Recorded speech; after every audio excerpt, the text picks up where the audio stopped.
Good morning दोस्तों। आज है भागवत कथा का तीसरा दिन और आज पानी का प्रकोप बताया जा रहा है।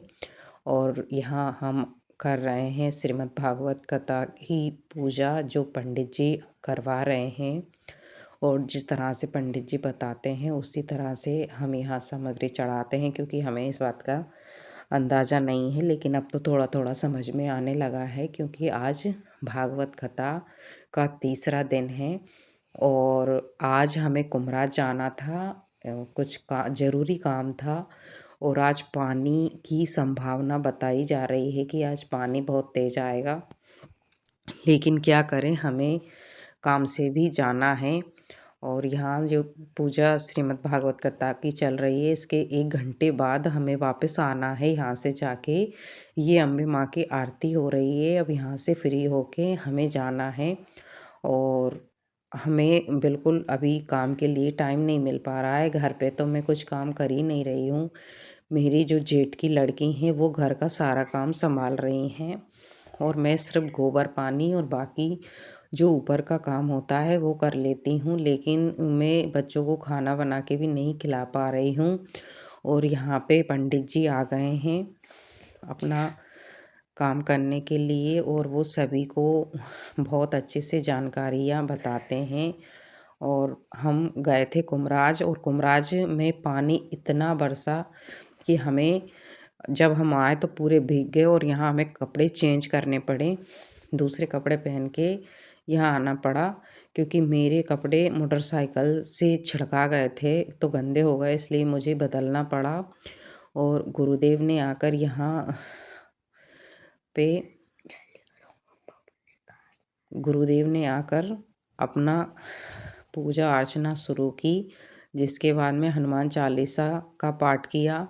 और गुरुदेव इतने अच्छे से श्रीमद् भागवत कथा का बयान कर रहे हैं कि बहुत ही ज़्यादा अच्छा लग रहा है। और संगीत में भागवत कथा है तो आनंद बहुत ज़्यादा आता है। यहाँ बुजुर्ग लोग और गांव अलग, जो हमारे आसपास के गांव हैं वहाँ से भी लोग बाग आते हैं। और इतना पानी आया कि सारी व्यवस्था अस्त व्यस्त हो गई, और 1 घंटे का कथा में विराम करना पड़ा पंडित जी को, क्योंकि पानी बैठने नहीं दिया जा रहा था यहाँ पे बिल्कुल भी, और पूरा सिस्टम गड़बड़ा गया। और अभी पानी की ज़रूरत बिल्कुल नहीं है, फिर भी बारिश हो रही है, पता नहीं। और फसलों में भी अभी काफ़ी नुकसान है पानी आने से। अभी बारिश की बिल्कुल भी ज़रूरत नहीं है। यहाँ पे पंडित जी श्रीमद् भागवत कथा श्रोताओं को बहुत अच्छे से श्रवण करा रहे हैं। सभी बहुत अच्छे से श्रीमद् भागवत कथा का आनंद ले रहे हैं, और यहाँ टाइम का बिल्कुल पता नहीं चलता है। ऐसा लगता है कि अभी कितनी जल्दी से आरती होने लगी। और मैंने कभी भी श्रीमद् भागवत कथा अच्छे से नहीं सुनी थी, कभी 1 दिन कभी 2 दिन ऐसे ही सुनी थी।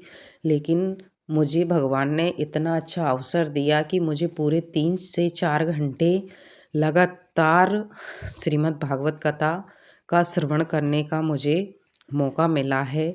और हमारे पतिदेव जो प्रधान जजमान के रूप में विराजमान है, और राजा परीक्षित की तरह वो कथा का श्रवण कर रहे हैं, और उनसे बैठा बिल्कुल नहीं जा रहा है, क्योंकि पहले हम कभी नहीं बैठे हैं इतना, क्योंकि हमें काम करना पड़ता है और हम काम करते ही रहते हैं, इसलिए हमें बैठने में थोड़ी दिक्कत हो रही है।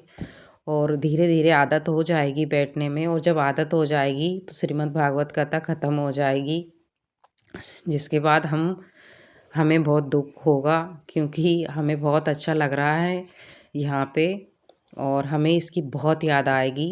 राधे राधे।